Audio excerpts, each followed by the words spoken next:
ในภาวะที่หุ้นโลกจะเป็นขาขึ้นระยะยาวนะครับแต่เชื่อว่าระยะสั้นของผันผวนเนี่ยแนะนำการลงทุนในธีมค่อนข้าง defensive หน่อยโดยเฉพาะยิ่งในเรื่องของ global infrastructure นะครับก็อยากท่านได้ฟังมุมมองของ Antony Creighton ซึ่งเป็น Fund Manager ของกองทุนCMB Global Infrastructure Fund นะครับที่บริหารโดยลาซาร์ดว่าในช่วงซึ่งเงินเฟ้อจะเป็นขาขึ้นเนี่ยการลงทุนใน infrastructure ไม่ว่าจะเป็นสนามบินท่าเรือนะครับรถไฟมันได้ประโยชน์จากเงินเฟ้อไหมนะครับแล้วก็หุ้นกลุ่มนี้เนี่ยยังคงเป็นหุ้น defensive ในภาวะหุ้นผันผวนได้อย่างไรลองฟังมุมมองคุณแอนโทนีกันครับ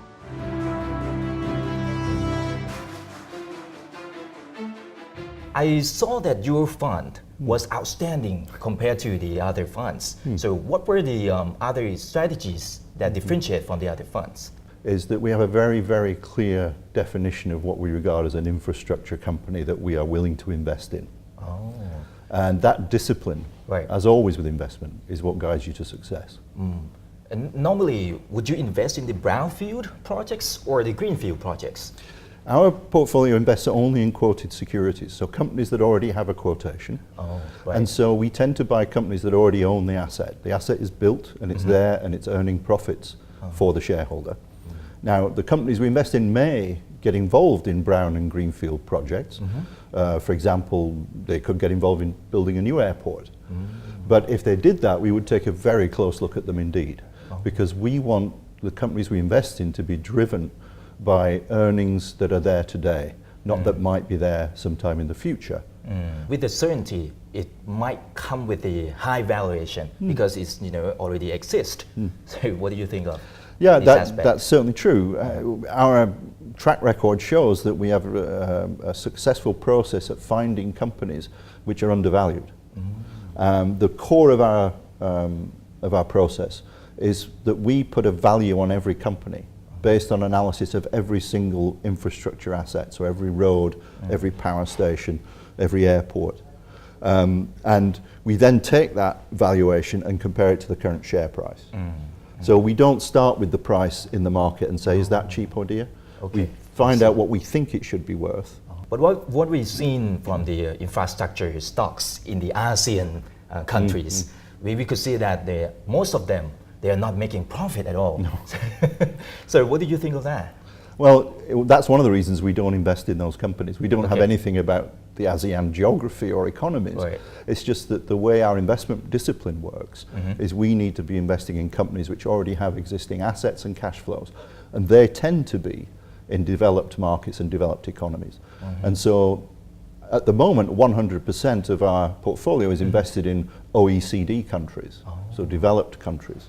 And there are two reasons for that. As I say, one, because they have existing infrastructure, resources and assets.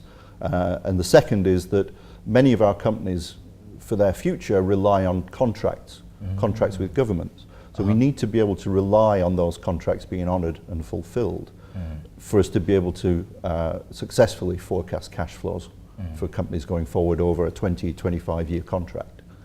Right. Could you please give us some example of the countries that you are investing in at the moment? Yes, certainly. Our largest single area for investment is Europe, and in particular in France and Italy at the moment. It's not because we like the economies, it's because we find companies there that meet our criteria. And those companies are tending at the moment to be invested, to be toll road companies, and also conventional utilities, so gas or electricity companies. The reason we're very overweight in those areas at the moment is those companies on our valuation methodology look very cheap, particularly compared to similar companies in the USA.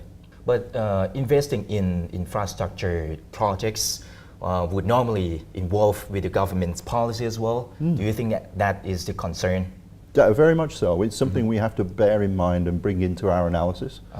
So as I say, one of the reasons we tend to invest in developed countries or developed infrastructure, companies in developed infrastructure economies, is that we want to understand what the regulatory and contractual rules are. Where's the opportunity for global infrastructure in 2018? We still see the US, particularly utilities, electricity and gas companies, as being overvalued. And we're still seeing opportunities in Europe. more so than in the US. And as I say, we really don't have exposure at the moment to the developing world because the infrastructure base there typically is still being put in.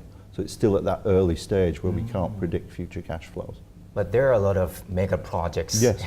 in developing countries. That's right. And that's the risky part. And we don't want to be involved and expose our clients to that kind of risk. I'm not saying they shouldn't be invested in that, but it's not what we do. Okay.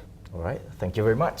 My pleasure. Thank you. จุดเด่นที่ผมชอบมากๆเลยนะครับสำหรับกองทุน global infrastructure ก็คือ mindset ของท่านผู้จัดการกองทุนแล้วก็ทีมงานนะครับเพราะว่าเขาพยายามที่จะมองหาสินทรัพย์ที่ค่อนข้างจะชัวร์แล้วแหละครับสำหรับโอกาสในการลงทุนเขาจะยังไม่ลงทุนใน developing countries นะครับหรือว่าประเทศที่กำลังพัฒนาแล้วเพราะมันจะมีในหลากหลายประเด็นไม่ว่าจะเป็นเรื่องของความเสี่ยงของโปรเจกต์หรือว่าโครงการที่เพิ่งจะเริ่มต้นในการก่อสร้างเพราะฉะนั้นมันยังไม่ทราบแน่นอนนะครับว่าในอนาคตนั้นจะสามารถสร้างรายได้หรือว่าสร้างกำไรได้มากน้อยขนาดไหนแต่เขามองในกลุ่มของ OECD ประเทศที่มีการพัฒนาแล้วถ้าวิเคราะห์ได้ตรงจุดนี้จะเป็นสินทรัพย์ที่เขาให้ความสำคัญแล้วก็จะต้องมีการวิเคราะห์ต่อนะครับเรื่องของ valuation ว่ามีความถูกความแพงมากน้อยขนาดไหนก็เลยทำให้กองทุนนี้มีผลตอบแทนอย่างสม่ำเสมอแล้วก็ค่อนข้างจะ outperform เมื่อเปรียบเทียบกับกองทุนอื่นๆด้วยนะครับ